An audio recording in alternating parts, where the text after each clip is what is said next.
Welcome to the West Coast Speakeasy, Vancouver Island's finest.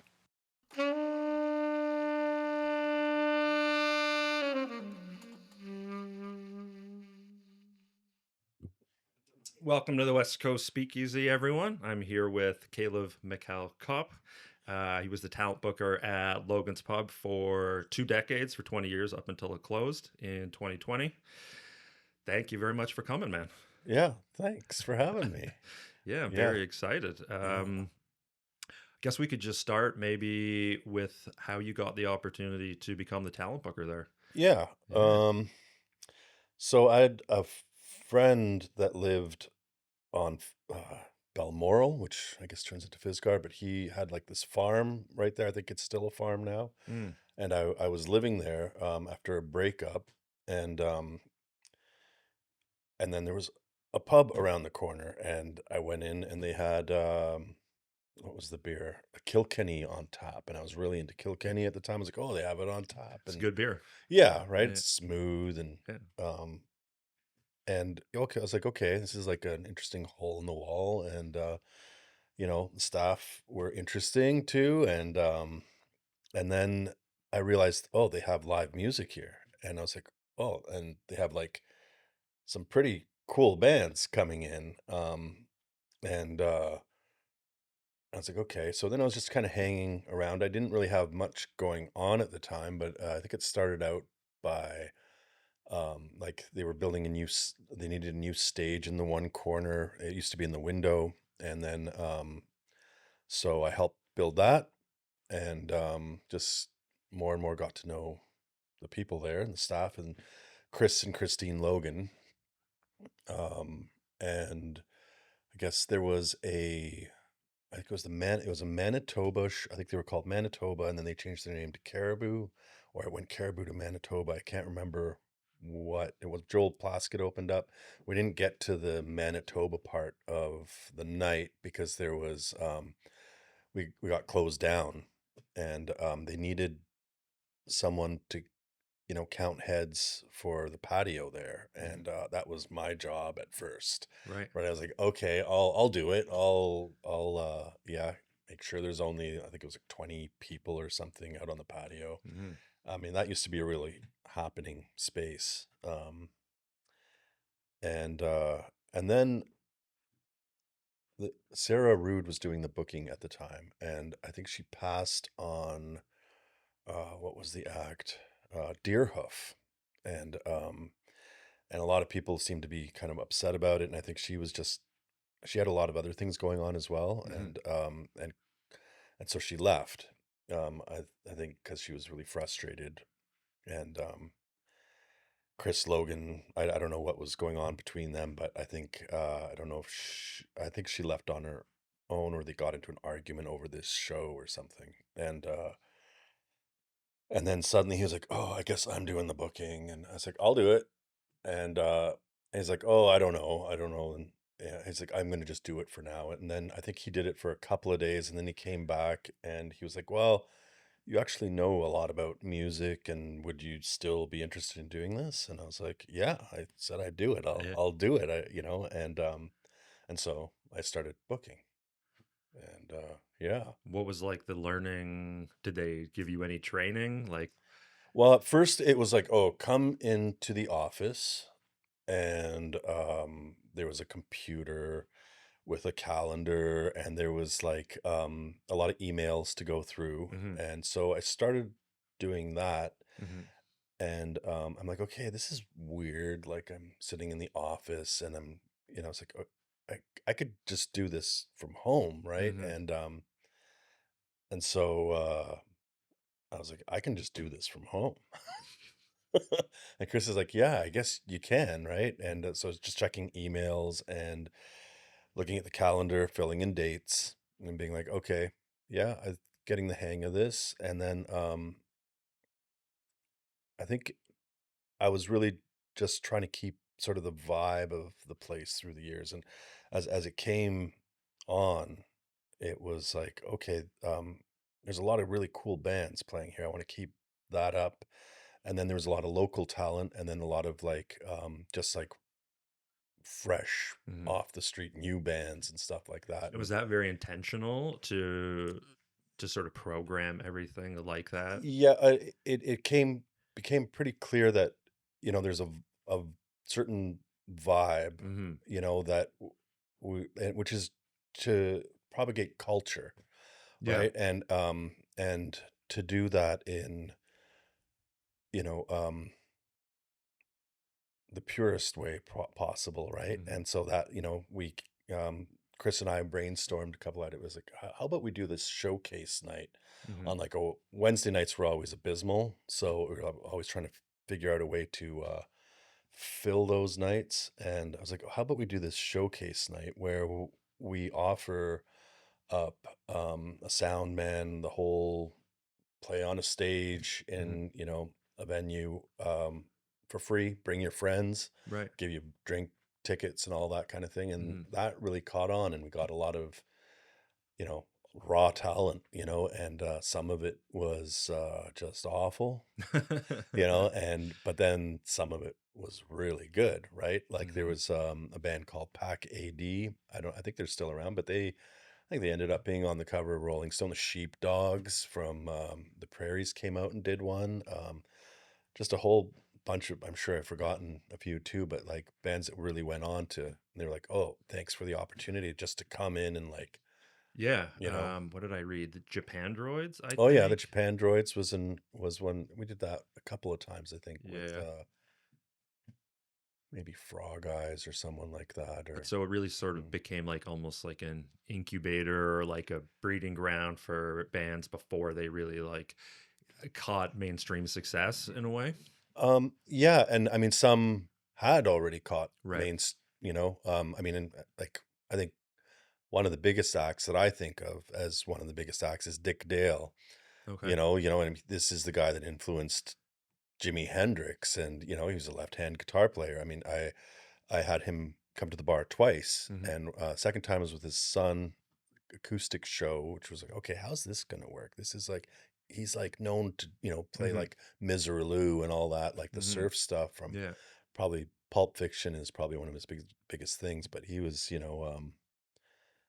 like he was given his guitar by Leo Fender as a prototype, Wow. and watching him heat it over the Logan's grill and all that stuff, and was really neat. Yeah. And yeah, that was really cool. But the acoustic show a couple of years later was really cool too. I was like, okay, they were showcasing Fender Hmm. uh, acoustic guitars, right? And him and his son, and it was awesome. Um, yeah, I mean, stuff like that. It's just it's priceless. Like Yeah, definitely. you know, Was it really challenging to keep that vibe and that culture going year after year after year? um, yes, yeah. It's just so the bar is owned by three Brothers, brothers, yeah. right? Hmm. And Stuart, who owns like the building, Hmm. um, really knows nothing about music or any of that. Hmm. And like he worked for Shell as an engineer, Right. right? And I think was in the Middle East for most of the life of Logan's, All right? right. And then there was John and Chris Logan, it was his brainchild, Hmm. and he was playing in like goth bands and alternative bands, and was really into Nick Cave and um uh in Nova Scotia. Hmm. And he was trying to do something like that here. And then Hmm. his older brother John, he was just kind of around the bar, and he was the real character, right? A sweetheart, but also, I don't he could be a real nightmare too. Right. So, uh, yeah. The challenge really was when Chris was getting a lot of pressure from his older brother Stuart and Denise, who are here with the building now, Hmm. um, to you know show that the bar is making money. Right. It was always that there's the liquor store that was basically subsidizing the bar for a number of years, Right. and they wanted to see the space make money. Hmm. And And so Chris was under a lot of pressure. But when John died, um, a lot of things changed. I think it really shook Chris. He stopped drinking and became Buddhist and Mm. was like, I can't do the bar anymore. I can't believe, but I can't Yeah. take part in what killed my brother.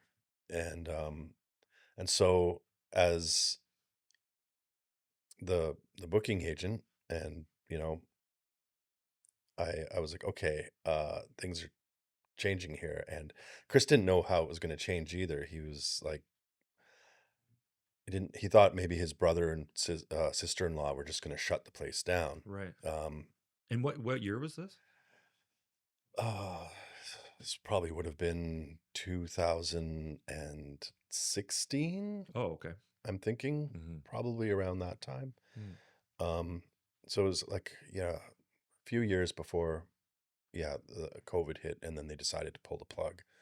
Um, and they didn't shut the place down. I ended up having a good relationship with both of them, Mm-hmm. and coming in for meetings on Tuesdays, and talking about the show, the week, what's coming up, and all that. And I mean, at first they were very much like, can we just run like a country and western bar and all that? I'm like, well, there's already one of those in town, and you can do that. It's your place, Mm-hmm. but that's not what I'm going to do. Like, Yeah. I'm not the guy for that job. Like, sure, Yeah. I could do that, but it kind of goes against the whole culture of the place, Mm-hmm.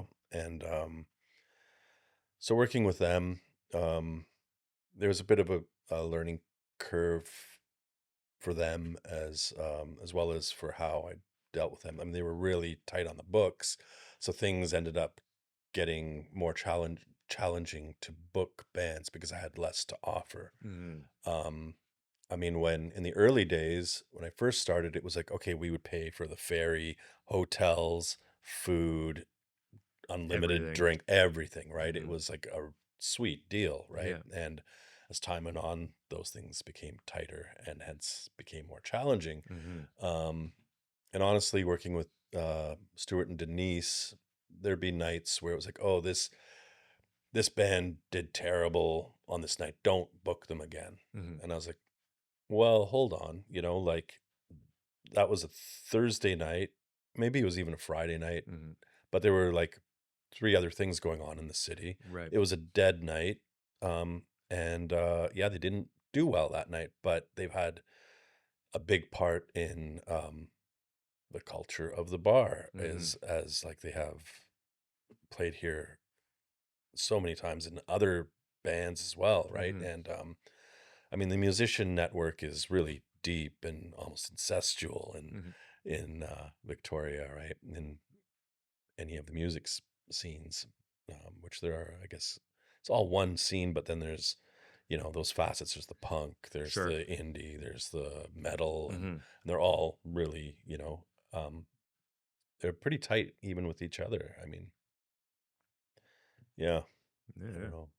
Crazy. So, in terms of like taking a chance on a band, were there things that you'd be looking for? Yeah, like if they were sort of more unknown or they didn't do so well on a particular day, that Yeah, that sure. would still give you confidence that that they could kind of Well, pull it off eventually. there's no guarantee in the Of course. music business. It doesn't, like, we had like June. I'd booked excuse me, like Juno winners and Hmm. things like that, and be a dead night, Right. and or like some of the best nights I've seen at the bar were quiet, and there's one band called the Hylozoists, from, I think they were from Toronto or Montreal, maybe a combo of both, but they were from I think they were really tied in with like Broken Social Scene, and a Okay. Yeah. bunch of folks Hmm. back at Do Make Say Think, and bands like that, and expected a really good turnout, but it Hmm. was dead. And I Right. think it was just me and the bartender standing there and being like, "This is amazing," Yeah. Yeah. right? It's good for And you. and and there's been nights like that, and Yeah. as far as scouting things, that's kind of what the showcase night was also for. It was like, Right. hey, if you're an amazing band.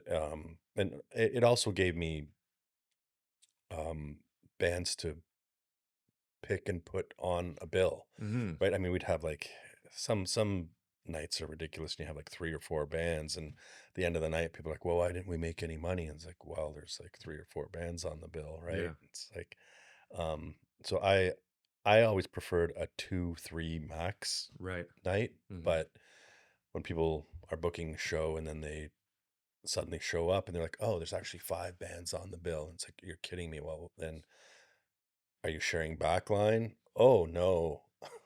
And it's like, well, we got to start now, Hmm. you know, Yeah. and Yeah. those were never great nights, right? Just, yeah, But so it was sort of like a constant trial and error process in a way. sure. Yeah. Yeah. Yeah. Um, I mean, every night was trial and error, really. I mean, Yeah, that's crazy. Like, so was there any other venues in the city at the time that were kind of doing what you guys were doing, or did Logan's really stand out, do you think? um, I think we kind of had the reputation of sort of being like the CBGBs of, the West coast of Canada or Hmm. whatever, and like the alternative bar, so I do think we did stand out because it's like, we had all of the punk rock, the metal, the country, like every It was, genre, right? yeah, it But it was was it was very mostly, eclectic. yeah, we kind of had a thing a mandate for things to be original, authentic, and unique, Hmm. right? And that was kind of the thing to stick with. I mean, we'd had a few tribute bands and Yeah. this and that, but even those we kind of chose to be for what they were exactly, right? It wasn't Hmm. just your, top 40 kind of, Yeah, for you know, sure. Yeah, definitely. yeah.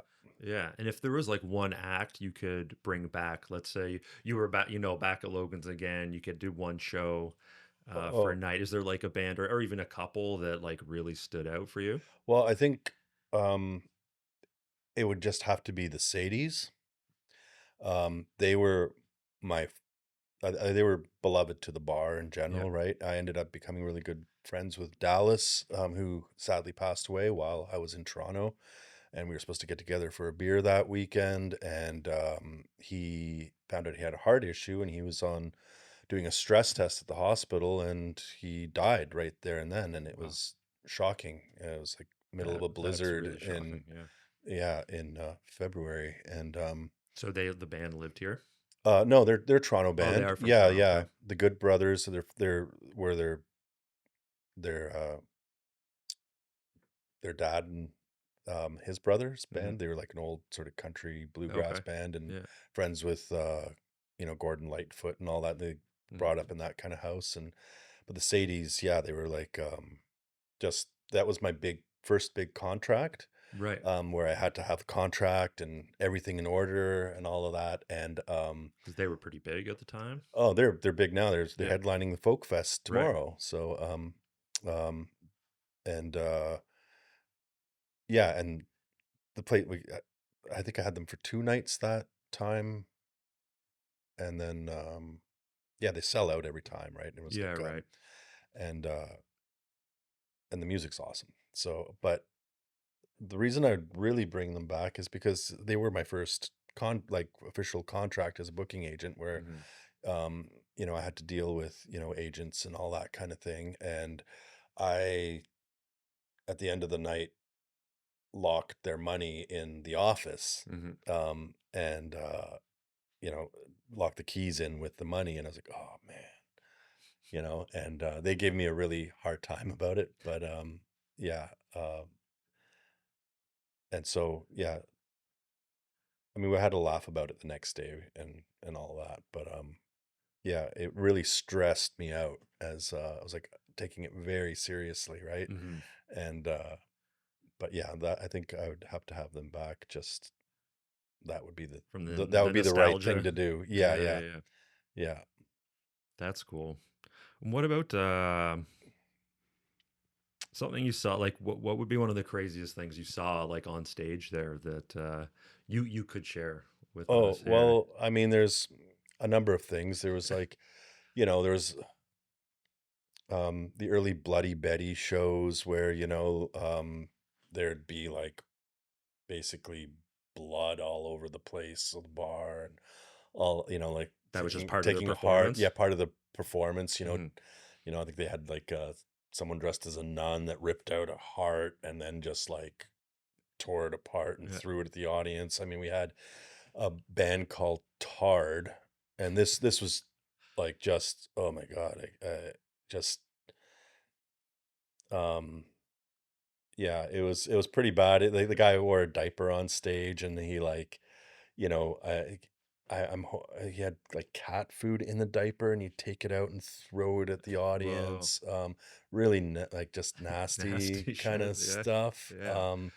There was, I mean, there was this one night we had the Neo Nasties play from Vancouver, and a brawl broke out in the bar because there was a couple in front of the stage, and one of them he punched his girlfriend in the face, and the bar Jesus. just erupted, and there were chairs flying, and I guess they were on meth or something, because when the police showed up, they started tasing people. People would just drop, but the one guy, I mean, they ended up tasing him in the head, and he was like the Incredible Hulk, where he just got angrier and more powerful, and he Wow. just Didn't like phase him at all. didn't phase him, and it was like, what the, Yeah, that's like that's crazy. crazy, right? And they ended up getting him down, putting him into these like shackles around his ankles and hog tying him out and throwing Wow. them in the back of the paddy wagon, which is not the only time I've seen that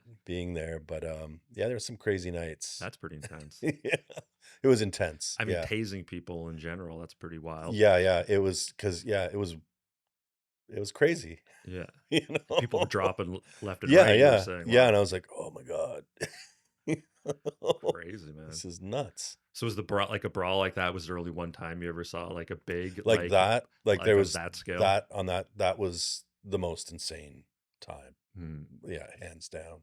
It was like at one point, like a bunch of big guys had the guy down on the ground. They were holding him down and Hmm. trying to get him to calm down, and then and he just kind of like got up and made them fly off of him. And it's like a comic book. Like it was Yeah. unreal. It was Yeah.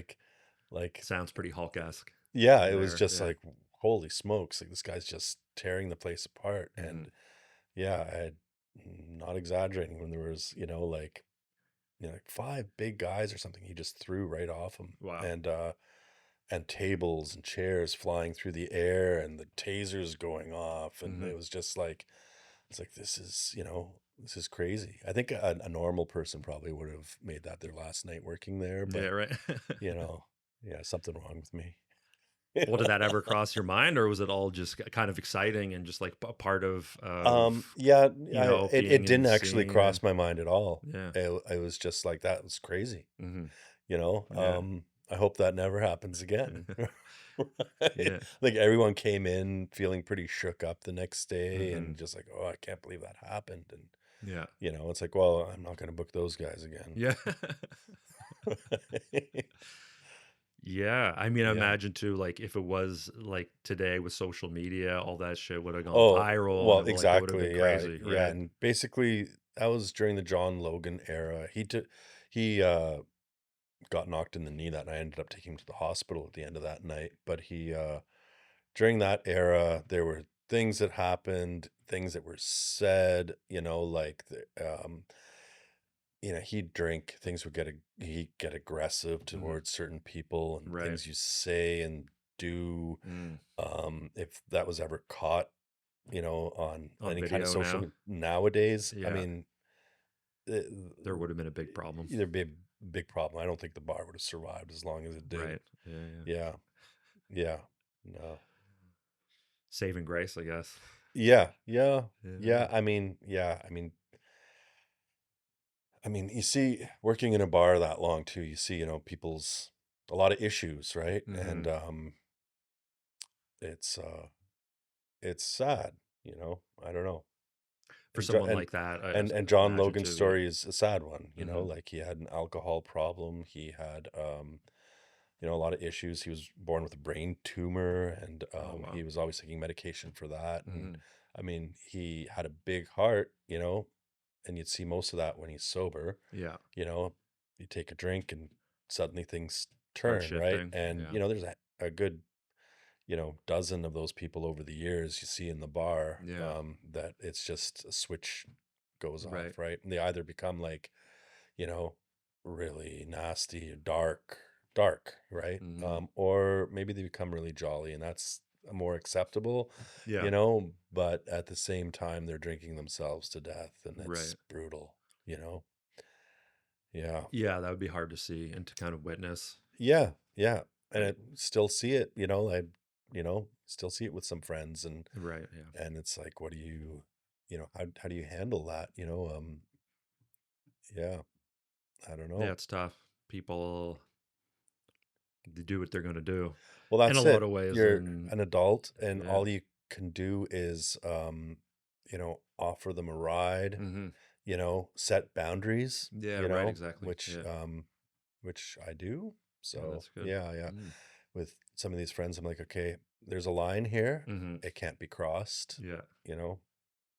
But hey, call me anytime. I'll give you a ride, Sure. Yeah. you know. Yeah. That makes Yeah, sense. yeah. That's good.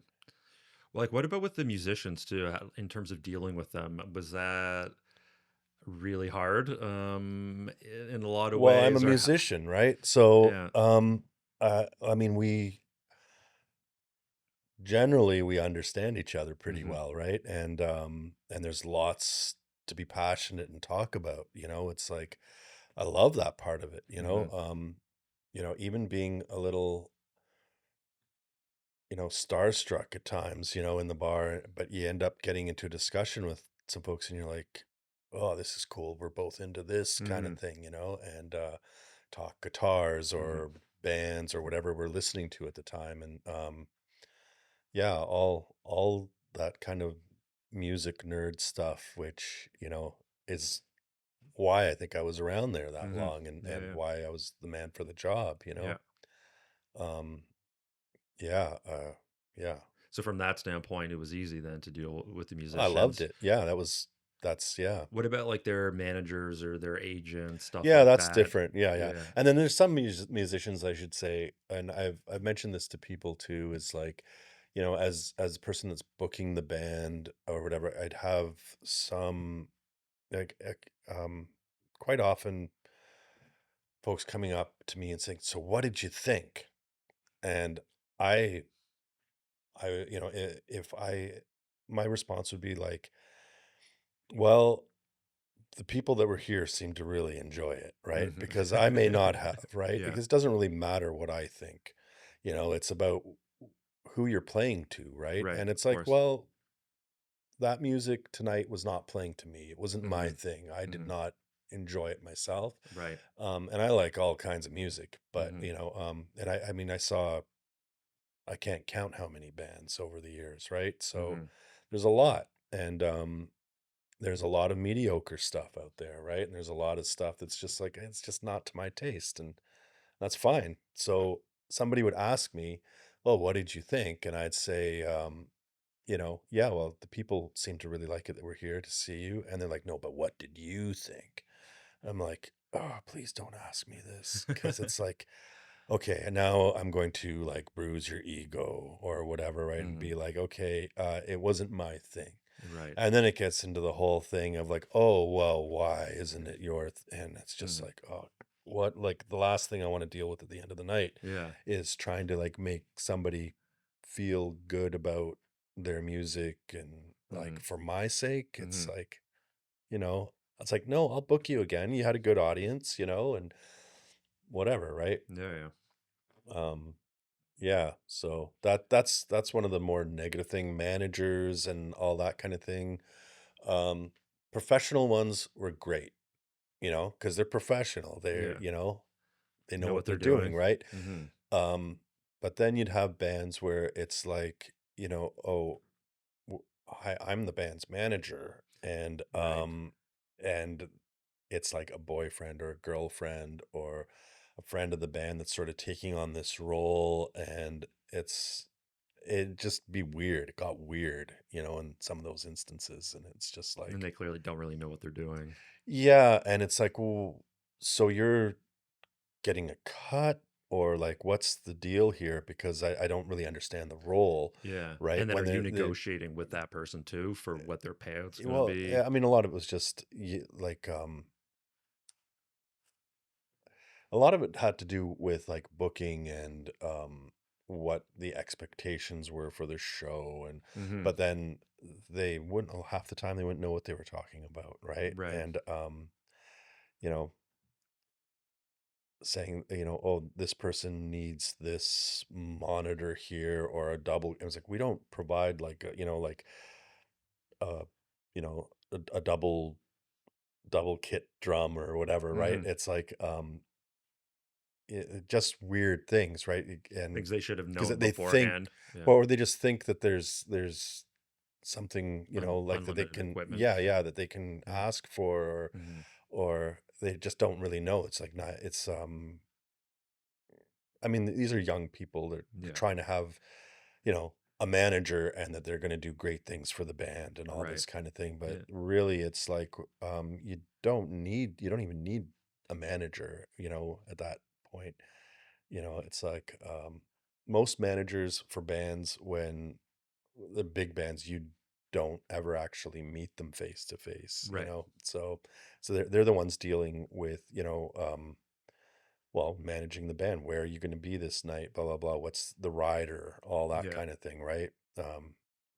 Yeah. So, Yeah. When it came to like how much to offer bands, how did you figure that out? And especially with so many different bands all the time. well, some bands had guarantees, Hmm. right? And so, that would be an easy one, because it'd be like, okay, well, we can either do the guarantee or we can't. Hmm. And you know uh and or trying to figure out the math on it. Is it worth it? Is it going to be a good night? Should we take a risk on that? Hmm. um and uh and then most of the time it's just a door deal too. It's just like, okay, you get the door after sound and door person, right?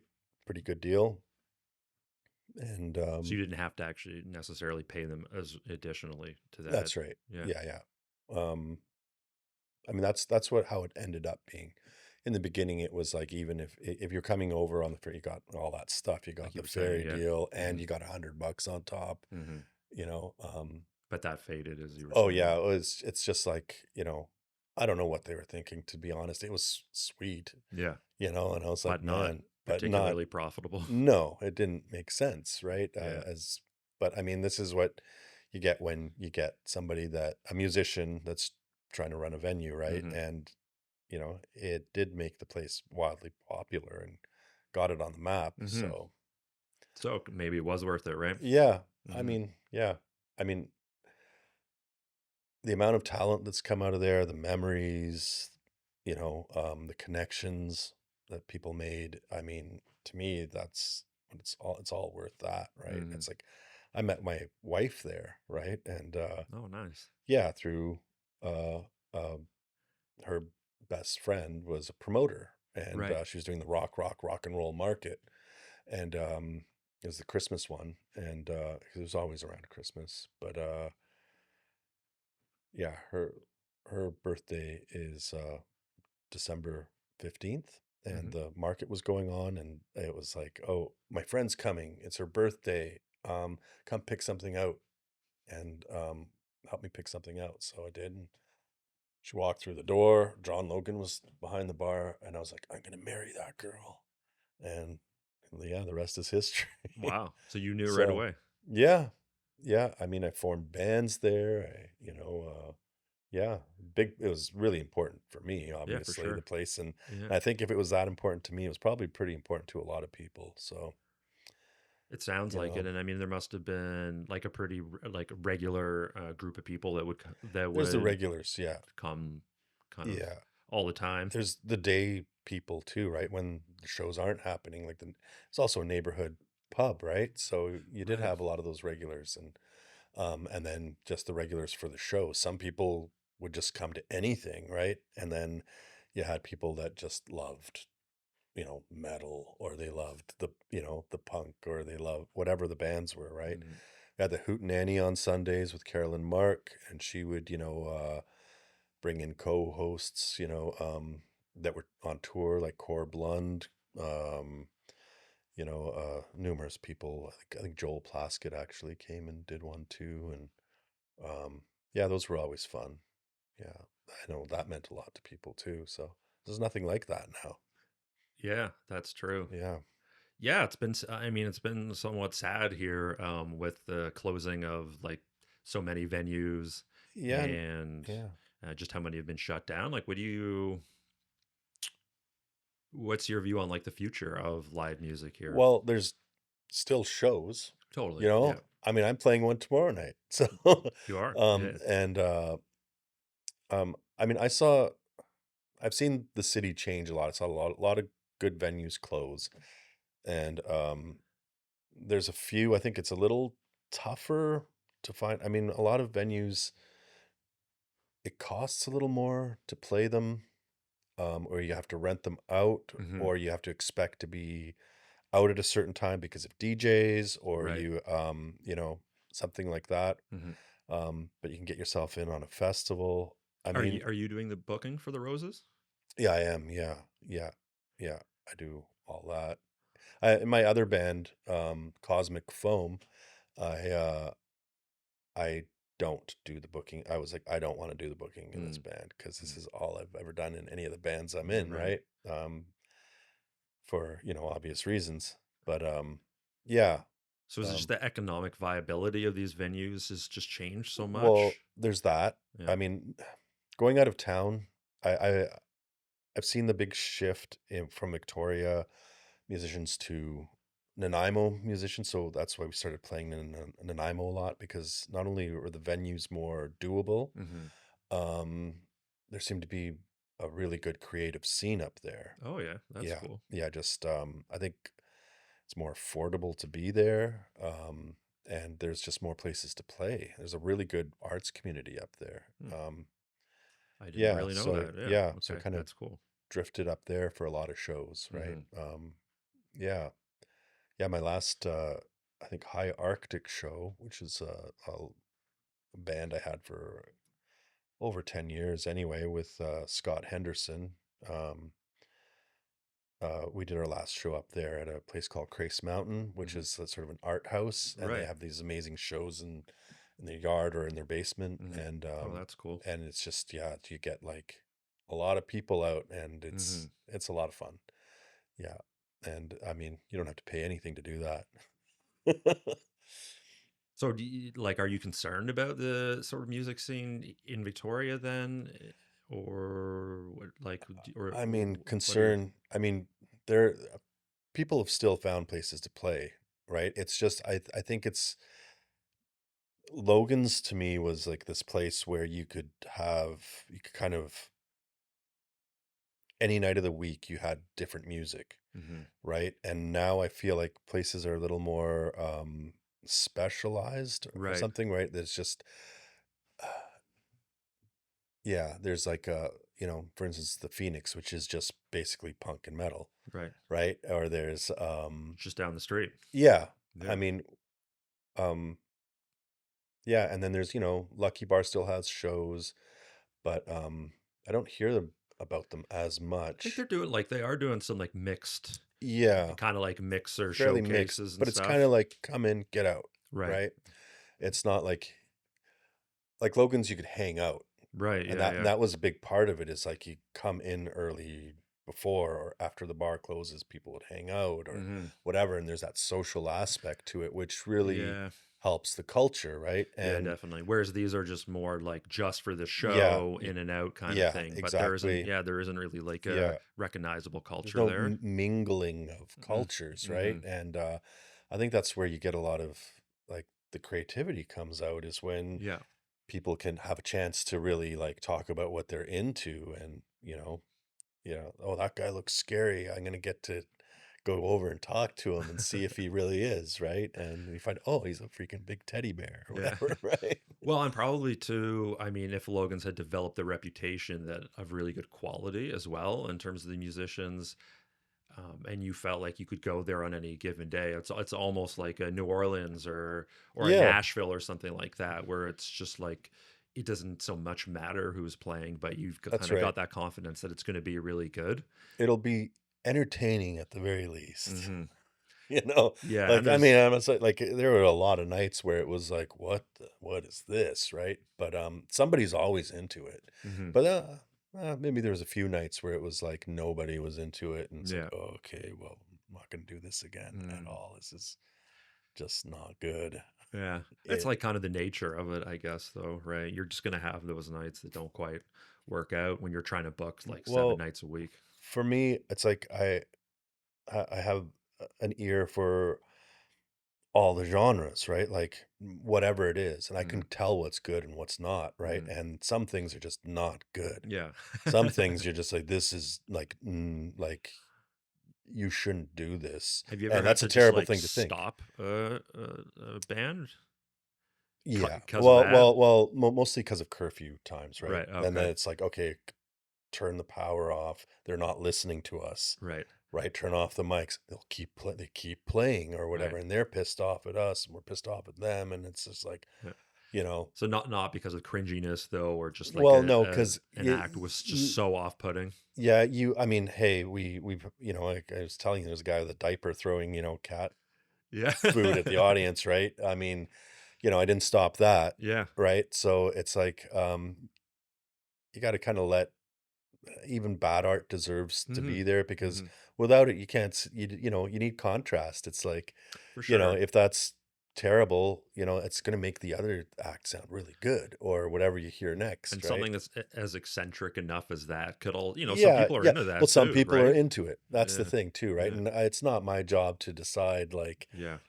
I'm not like some god that's like, no, you shall not pass, It's like, Mm. I mean, somebody that's coming in and with, like, we have shut down some things before they've happened Hmm. because they are just not acceptable, Right.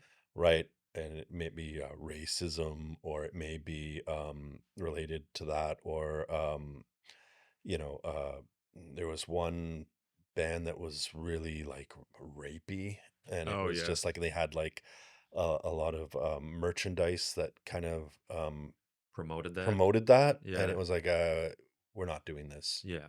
right? Yeah. Um, yeah. Shut So shut it so there down. is a Yeah. line, For sure. Yeah. but Yeah. it's, you know, out of 20 years, I think maybe two. There's like Right. maybe two bands that Yeah. were Yeah. like, yeah, not happening, Hmm. right?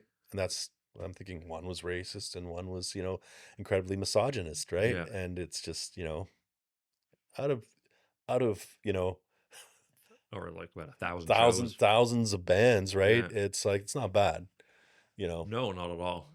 So Especially with how you just like eccentric or crazy yeah. Yeah, musicians or yeah. bands can be, right? Yeah. Yeah. I was Yeah. just talking about this one, it was actually more of a sideshow. It wasn't a band that we Mm. had, and it was the Great Orbach's sideshow or whatever, and Sword Swallower, I mean, the guy lifted like weights with his penis. Really? Yeah, it was like That's it hilarious. was crazy. They had like they had the lizard man, he's got like tattooed all scales. He's got Yeah. implants in his head, Yeah. forked tongue, and um yeah, I mean, Right. they Because did things like you eat did a lot glass, of like performance art all kinds of or stuff. kind. Yeah. Yeah, Yeah. yeah. Like I did everything that You you could know, do basically. yeah, and Yeah. especially if it was like, oh, this is interesting. Hmm. This is, you know, Yeah. this No, could be that's cool. cool. Yeah. Yeah. Yeah. Yeah. So, Because there's not a lot of places that do that at all. mhm. And there's some weird and Yeah, strange I and mean, interesting people out there.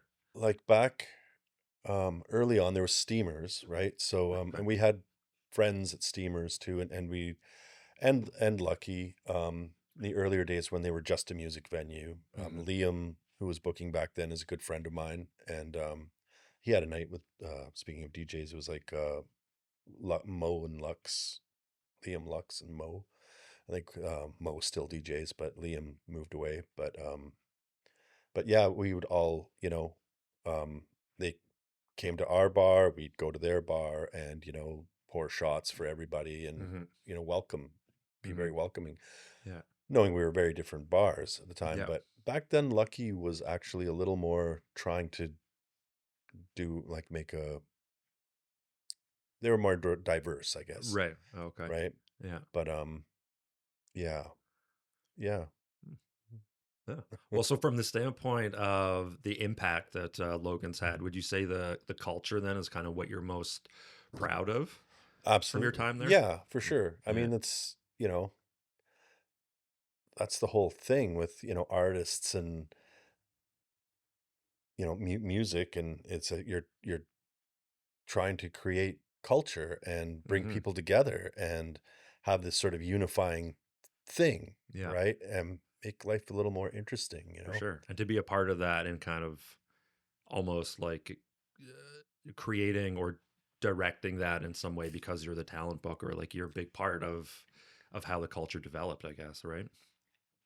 Yeah, well, In some way. I was just at the right place at the right time too, right? And fortunate enough to be land the role. Yeah, for You sure. I know? mean, I'm sure there must have been a lot of times where like it was surreal almost.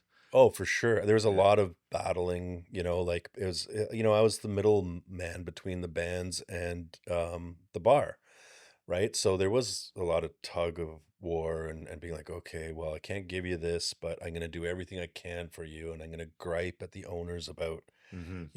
why you need this and why I think you should have it. I mean, really, it's like, yeah, I'm trying to do the best for the bar, but my heart was always with the musicians and the talent, Mm-hmm. That's like self-serving maybe that way, but it's just who I am, right? Mm-hmm. So, So you had to become a skilled negotiator almost, it sounds like. yeah, well, that was always a thing. I mean, whether it was because I took on the role of a night manager as well, right? I'm Mm-hmm. dealing with people at the door and people that could be problematic, Mm-hmm. and myself and the bar staff, because we tried security a few times and they just ended up causing more problems. Oh, really? Yeah. Yeah, Yeah. I mean, there are people that were be, trying to become police officers or whatever. They just didn't. They saw everybody as a threat, I think, through that Right. lens, right? And And they were just like so, too aggressive. yeah, and so it Mm-hmm. became and people would see them that way as well, and start to like pick on them, right? Mm-hmm. And try to pick a fight or something, right? Mm-hmm. So it just wasn't good. So it was like, okay, we're not going to do this. We will. What ended up actually happening I mean, it didn't work for every instance, but as far as shows and bands go, it was like, okay, we've had issues with some of the crowd for this band. I'd be like, well, I'm not going to book you if you can't police your own people, right?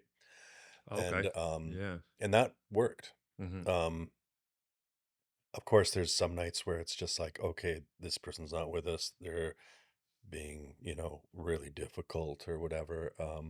And I mean, in all those years, I think I had one guy try to punch me, he missed, and another guy poked me in the chest, right? And as a defunct security guy at the time, in these situations, I'm just like, you know, um, how do I just deal with this person? So when it comes to negotiating or being like that, Mm-hmm. a diplomatic, right, is Mm-hmm. like, okay, I just need this person to understand why they need to leave, right? Mm-hmm. It is I guess I do have those skills. Mm-hmm. I don't know, but Or you develop them yeah, I developed them because you maybe. had to. Yeah, Yeah. yeah, Yeah. yeah, Oh, wow. yeah. There was a lot of just oh, okay. I mean, I grew up. I mean, it was 20 years of my life, right? Mm-hmm. So it was like I think I when how old was I when I started there? Like in my 20s, anyway, right? Yeah. And I don't really think anyone's really grown up until they're at least 30s. Yeah, that's true. I mean, to have to negotiate all those Yeah. different things, and if you're like 25 or something, you're not that mature Yeah, yet, no, right? I mean, I wasn't. I've always sort of thought I don't even feel like I was fully alive until or like self-aware till I was 30, Mm, you know, and I was like, "Oh, okay. Yeah. I'm a little more wise to." for sure. But for being there for 20 years, it doesn't sound like there's that many like really serious instances, at least for you Well, personally. But a it's lot of yeah, time it was like, "Okay, this is too much. right, We're calling the police." yeah, right, Right? And how do you get them there fast? You tell them they have a gun, right, right? right. Because there was nights where we had, issues Hmm. where it's like we need them here now, and Yeah, where are they? yeah, Right? yeah. And so we learned, oh, okay, if we tell them that there's a weapon, Hmm. they're going to be here right away and in Hmm. force. And so that worked, Yeah, right. you know? Yeah, yeah. I bet. Because I Crazy. mean, the Yeah, police the police department is like a block away, yeah. That's right. right? Yeah, And it yeah. was like why are we here 30 minutes later and this guy, is not cooling down, and Hmm. he's, threatening people. He's been, you know, grabbing women or Yeah, whatever the case is, right? yeah. Um, you know, uh Christmas Eve one year was an arts and crafts night. Hmm. Like we're gonna do an arts and crafts night. It's Christmas Eve, mellow night. Yeah. This guy comes in, he's like this huge he had the face of Charles Bronson, but he was this big guy, and he like he walks in, goes to the bathroom, and we're like, what's going on here? He's not coming out. Yeah. And one of our regulars, Stan, goes into the bathroom. He's like, "Oh, that guy's doing lines off the toilet or whatever, right?" And I'm like, "Oh crap!" Go in there, Not again. yeah, and it's Christmas Eve, and he's like, "Go away," right? And and Stan's like, "Oh, come on," he's in there trying to help me out, and then suddenly this guy starts like doing all these kickboxing moves, and his legs are flying through the air, and he's like, "Yeah, this is pretty serious, right?" And Yeah. he got really aggressive, and there's this fighting. It was one of these nights. It was like, okay, well, where one of the staff called the police, and they're still not here, Hmm. and yeah. Cocaine's a hell of a drug. Yeah, yeah, and I mean, it was like, wow, okay, and seemed like it was a lot too, and but And was he yeah, going and after the staff and stuff, or yeah, he was just being incredibly aggressive after that, and it yeah, just it's through the bar doing yeah. like trying to kickbox everybody and like refusing to leave and all Hmm. this stuff, and that he was one of the other um out of three people that I ever saw get like into this device that's like hog tying somebody with the shackles around Yeah. the ankles and the wrists in this bar across and then thrown at the back of a paddy Wow. wagon, right? Yeah. It's like, yeah, Yeah. Like they just like committed a murder or something. yeah, well, yeah, Yeah. yeah, yeah. It was, those were not fun nights, but they're memorable nights, right? Yeah, for sure.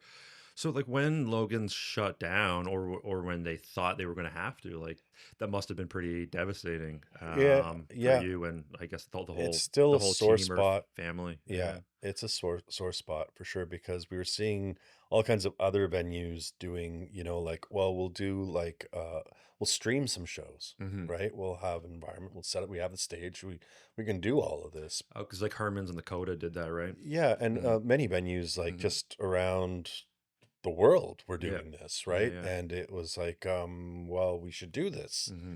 And I think it's just that the owners didn't want to keep it up anymore. Right. That's what it came down to. And it Hmm. was like they saw the out and they're like, we all had a Zoom call Hmm. and yeah, we got the news and it was like, okay, yeah, we're gonna close, not gonna do it. I think it was March of 2020. 2020, maybe. Yeah. Yeah, I don't know when whenever the pandemic was hitting hard, That's right? when yeah, I mean that's yeah, all those March, years are kind of April, blurry. Yeah. May 2020 is 20, when it yeah, really yeah. got into full swing. Yeah, so Yeah. that it was in there, right? So it was March. It was actually, I remember I had to cancel the St. Patrick's Day show. Hmm. And that was it. But there was this whole thing like let's do the live streaming. But Hmm. yeah. And yeah, I still run into people and they're like, "Oh man, Yeah, the days, yeah, recounting the yeah, days. man, Yeah. we wish that place was still there." And but yeah, Do you think there's anything that could be done in the city to kind of maybe not to head in that direction again, or to get something going that's somehow similar, or is it just not so I possible think it's anymore? such a zeitgeist moment Hmm.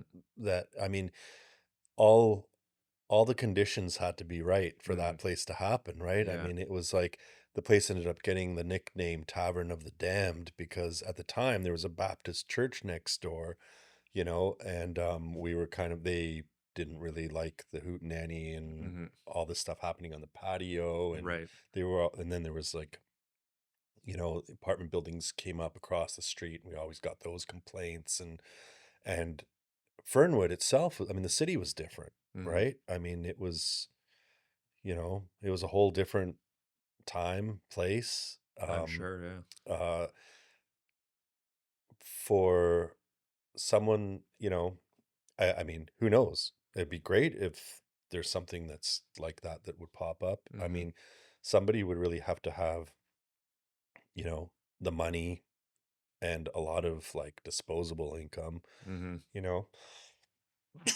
Just to be able to attract the and then talent yeah, and. and then just like the mindset or vision Hmm. of just to be a weirdo dive bar, Yeah, right? and to really experiment. Yeah, and Yeah. yeah, and then, also like have some connections, Hmm. right? I mean, it started off by Chris actually having a lot of connections to East Coast musicians, right? And then myself as well. I mean, yeah, and being able to bring some of those people to play. And Hmm. then being this place is, oh, we hear you're the place to play, Right. right? Yeah. That's when you really know it's like, okay, we're actually Yeah. something, And it can take a long time to develop Yeah, a reputation like yeah, that, right? yeah. But Hmm. I mean, yeah, I mean, we kind of came out swinging though. Logan's did really, like, even before I was there, some of those shows were really like some pretty big names, and that was like a lot to do with Malcolm, who had his own. Um, he was promoting shows and bringing. He used to work at Ditch, the Record shop. yeah, like the original one. Um, and like when they were on Pandora, and he would bring in some really cool shows, right? Hmm. And he really helped with that as well. Hmm. Um, yeah, with more of the indie kind of kid shows, right? And it was like a lot of those bands were really hot at the time, Hmm. and I guess they still are. There was like Bill Callahan, who was Smog at the time. Um, there was Songs Ohio, who ended up being Jason Molina. Just all these really neat bands that would come in, right? Hmm. And got the place really busy. Yeah. Yeah, yeah. And then there was a bit of a defiance too. I mean, like when I think about some of these bands, like Rifflandia, the first Rifflandia, we did it, Hmm. right? And it was like, okay, we had like Black Mountain, and like that maybe was the band that we had. There might have been another one, I can't really remember, but like we were friends with those guys, right? Yeah. And they so they came and played. Yeah, great. This is great. The bar's full, but Rifflandy was doing like this is before the fields and everything, and then there was all these different venues, and you had to venue hop, and it was like, Oh, oh, okay. okay, Right. so now the bar's empty and nobody's here and nobody's drinking. Right. So the next year it was like, no, I'm not doing this. Hmm. And then there was this, why won't you? We had meetings. I got together with like, Nick and Dimitri, and like, why won't you do it? Hmm. And all that. And it's like, because it doesn't make sense. It's Yeah. like, yeah, I think it's great you're doing a music festival, but you know, we're gonna do something else, Hmm. And they and actually, Rifflandia never made money, did it? um As far as I read, because they just shut yeah, down. well, Like they shut it down, right? there's a whole thing Hmm. with that. I mean, there was another production company that ended up buying them out because of, no, I can't fully comment on it because I don't know for sure Mm. those details, but I think I know what happened, and I think a Right. lot of it had to do with the Rock the Shores that they put on with Okay. Brian Wilson. I'll Okay. just leave it at Brian Wilson, Right. you know. But yeah, and becoming, and so after that year, after I said no, we ended Hmm. up being this like anti-Rifflandia bar and all Right. this kind of thing, right? And it's like, okay, we'll just go with it, Yeah. right? It's like there are a lot of bands around that want to play, Hmm. and we'll do that. We'll Yeah. do Yeah. like sort of like we'll do a bunch of like weirdo bands and like punk rock and stuff that at the time wasn't really Yeah. On radar. on Yeah. their thing, right? Hmm. So and that was fine. Ended So up working out yeah, pretty well. yeah, Sounds like. it worked Yeah. for Yeah. us. So yeah, That's it's awesome, man. yeah, it's just it's like it's not like we wanted to be anti-Rifflandia or anything, but it just didn't make sense Hmm. as the venue we were Yeah. to participate in that format at the time, right? Yeah. I think once it ended up being the field at Royal Athletic Park, we'd get they had to be done at like 10 or something anyway, right? So Hmm. we would get the overflow from that, or people leaving the festival looking Right. for something else to do, Right. Nice. right? Yeah. So it was like, okay, this works way better, Hmm. you know? That's cool though, man. Yeah, I guess at least two Logans is, with having shut down, at least it's getting reopened. Totally Yeah. new idea Yeah. and It's everything, great. Yeah. but it's cool that it's going to be a comedy venue, Yeah. and hopefully Yeah. lots of cool stuff I happening wish them there. luck. Yeah, Yeah, yeah. I got hear they've gutted it and everything too. Like the old bar is now up in Lake Cowichan in some guy's garage, really. and like he's part of the Jack's skateboarding team, Hmm. like, and I think they're pretty happy to have that bar up there. Yeah. Yeah. Well, we'll see. People were like, "Oh, you should buy that bar and you Yeah, should get the bar and all that kind of thing." I was like, like the actual I have bar. I That'd be have cool. yeah, I Yeah. have nowhere to put it. Like, where am I going to put this bar? It Yeah. was really big bar. It's got, I mean, the history is amazing. Hmm. But yeah, it's from Montana. It has a little bullet hole in it Yeah. too Right. from way back when. But That's cool. it's a really cool bar. Hmm. I'm glad it's getting used, Hmm. and people that had actually been in Logan's Yeah. get to Right. appreciate it. Yeah. So Yeah, well, in the next couple of weeks, I'm having those guys on too that are yeah. taking over Logan, so that should be pretty cool to hear what their plans are, what they're Yeah, going to do yeah. with it. So Totally. Yeah, look yeah. forward to that. Can never have enough comedy here, Yeah. which Well, is yeah, nice. a Yeah, good comedy club would be great. yeah, yeah. Yeah, I'm glad the space is going to get used Hmm. for something that's going to, make people laugh anyway. We Yeah, sure had a lot of laughs in there, so. yeah, for sure. And in terms of the stuff you're doing, you got a show tomorrow night, right? Yeah, I do. Yeah. That's at the Mint? It's at the Mint. Very Yeah. nice. So the Yeah. Rose is at the Mint. Yeah, Grateful Dead tribute, which I didn't really picture myself getting into doing a Grateful Dead tribute. But again, it was a pandemic thing, and a buddy came over, and he was a deadhead, and we Has it been just that? It's been that long now, eh? Like 5 or 6 years with those well, guys. I started just playing, some of the songs with a buddy Yeah, on acoustics, and yeah. we were just learning the songs. And then another friend of mine who's been in a couple other bands, is a bass player. He was always into the Dead, and Mhm. I'd kind of just like I used to go to shows back in the day, Mhm. and then and obviously like I'd booked Canadian Beauty a whole bunch, right? But I'd kind of like, you know, put it all aside. I hardly listened to the Dead for like 20 years or something, Yeah. and like maybe occasionally, but yeah, I was kind of like, I really just liked the Grateful Dead, and then there were all these different versions and of it, and I was just like, yeah, okay, no, whatever. There's a whole world of music out there to explore, and Mhm. I played in bands that were very different than anything I do in this. Yeah. A lot of heavier stuff, a lot of different culmination of all my kind of interests, right? So it could be Mhm. like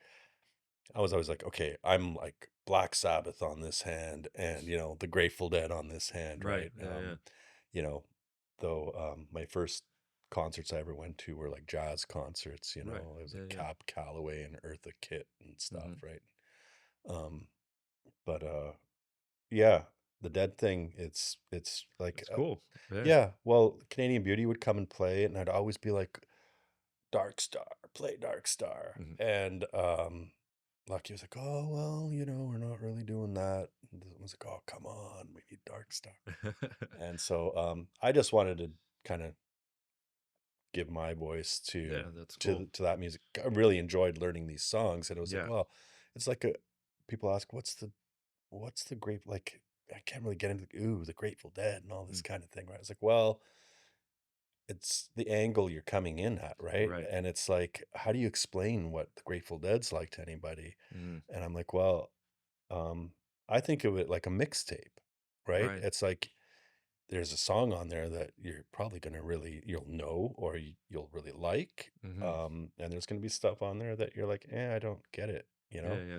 So, but Yeah, I don't know. they're a great band, and seen you guys a ton of times at this Oh yeah, point. So always a good show. yeah. People should It's come a lot out, of fun. It's check it still out. like, feel like we're just getting into it still, like just, you know, still learning the song. There's so Yeah. much wealth of material, right? Right. I was gonna So say there's so yeah, much to choose from and yeah, so many different like directions you can go with it. So yeah. And we've added, Steve to keyboards, right? And so that's been, we were adding in like at least a few new songs every show. And hmm. so we've had to really slow that down Right, because okay. he needs to catch up on everything we have learned. Yeah. And there's just so much material, Hmm. right? So, Yeah.